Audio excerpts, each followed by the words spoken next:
Why is climate change a much bigger problem than it seems? How agriculture can reduce the impact of climate change? In my view, we've already waited too long to deal with this climate crisis. We can't wait any longer. We see it with our own eyes, we feel it, we know it in our bones. And it's time to act. Climate change is a puzzle we all are trying to solve that we are currently facing and will face more in the future.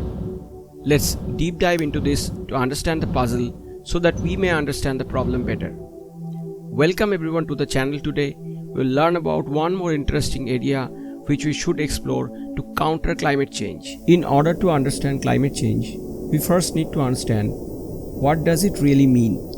Climate is known to be an average weather condition for a region. Change in that average condition can be said as climate change.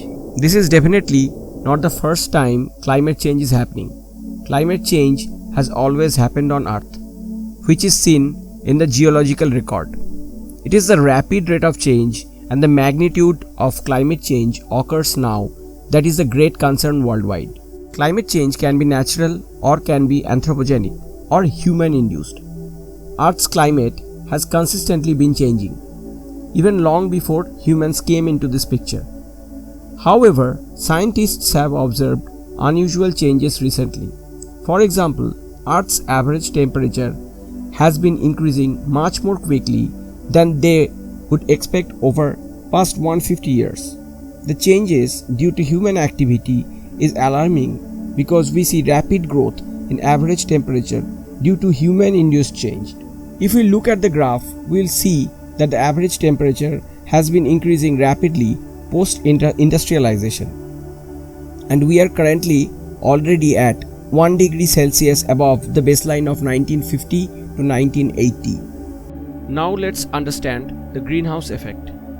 There are a lot of factors that contribute to Earth's climate. However, scientists agreed that Earth has been getting warmer faster in the past 50 to 100 years due to human activities. Certain gases like carbon dioxide, methane, etc. in Earth's atmosphere block heat from escaping. This is called the greenhouse effect. These gases keep Earth warm like the glass in the greenhouse keeps plants warm.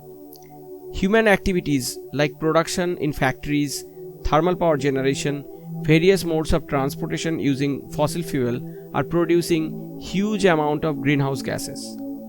These greenhouse gases cause the atmosphere to trap more heat than it used to, leading to a warmer Earth. Yes, we should be worried about this because when human activities create greenhouse gases, Earth warms.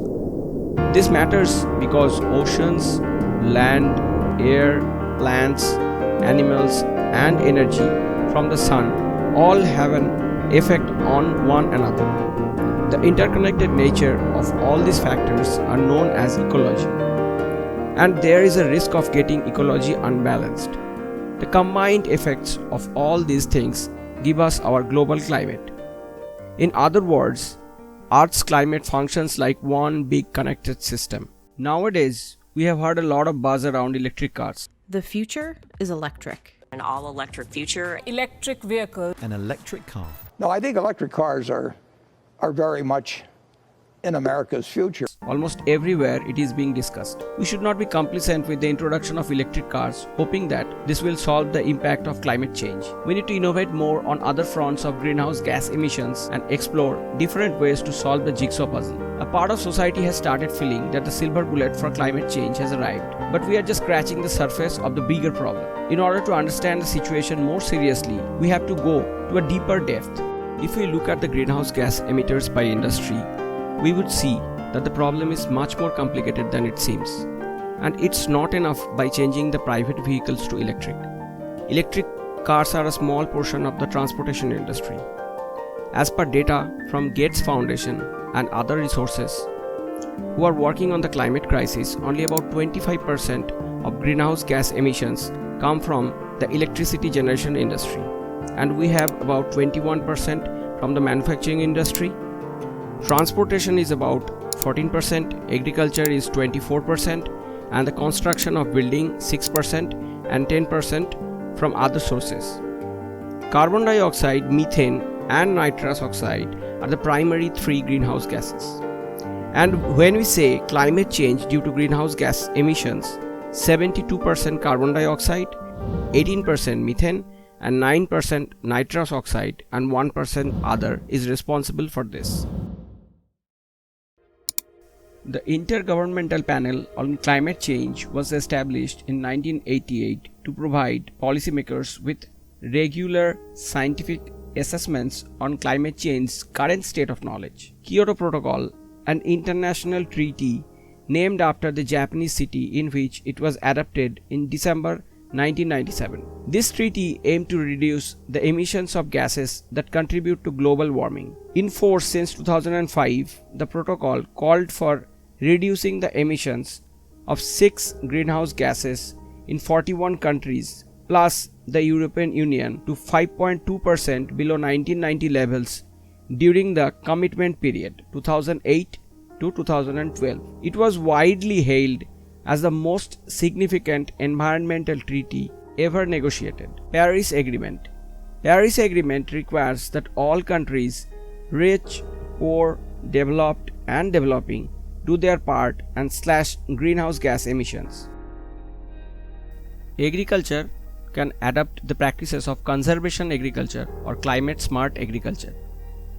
During the process of photosynthesis, plants absorb and store carbon in the soil.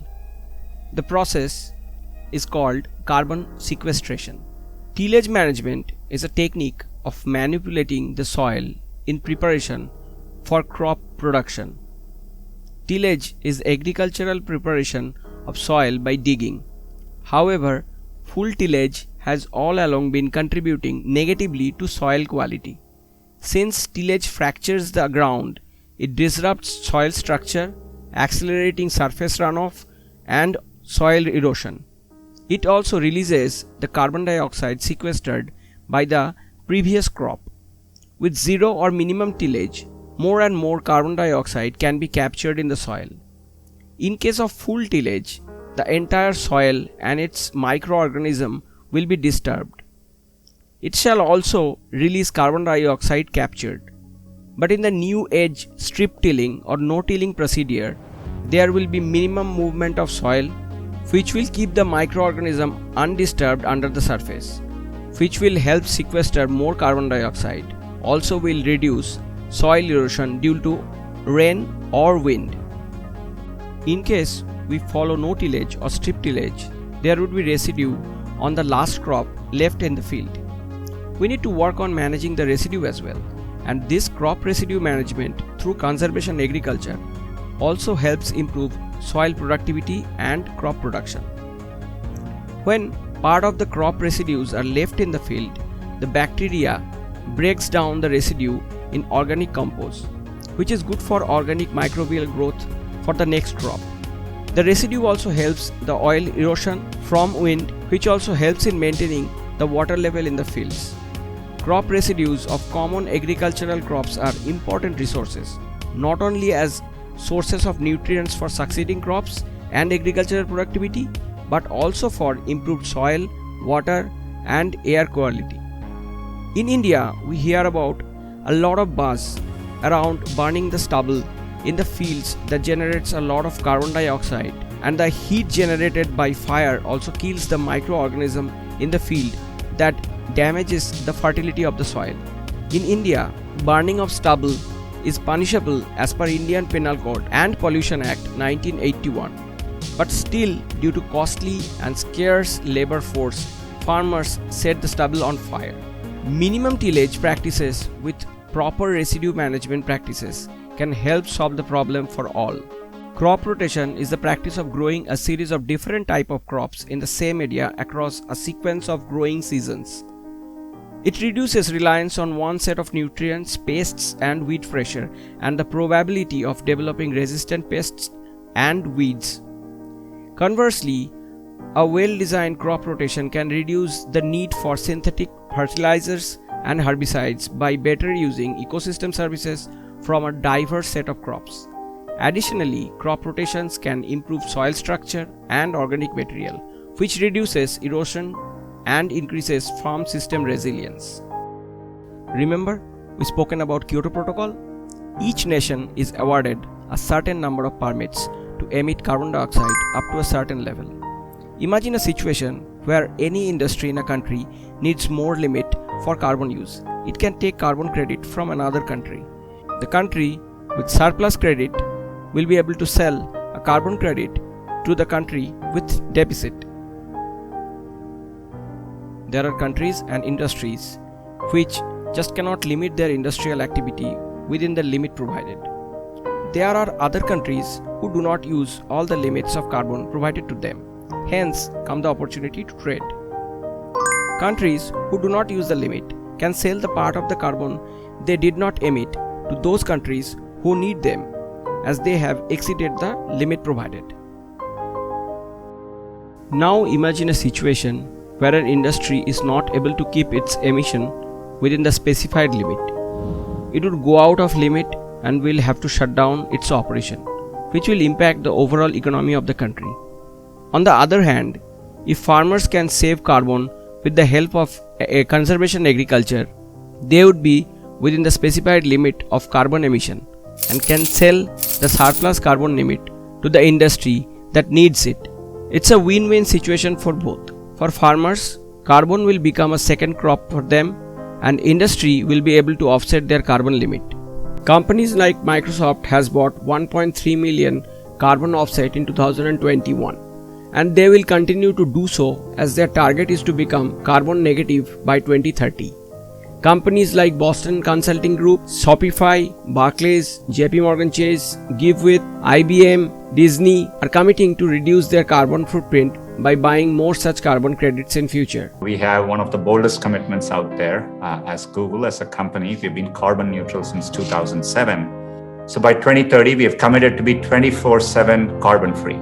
It's a moonshot. It stresses me out in terms of how to get there. But again, you bet on technology and innovation.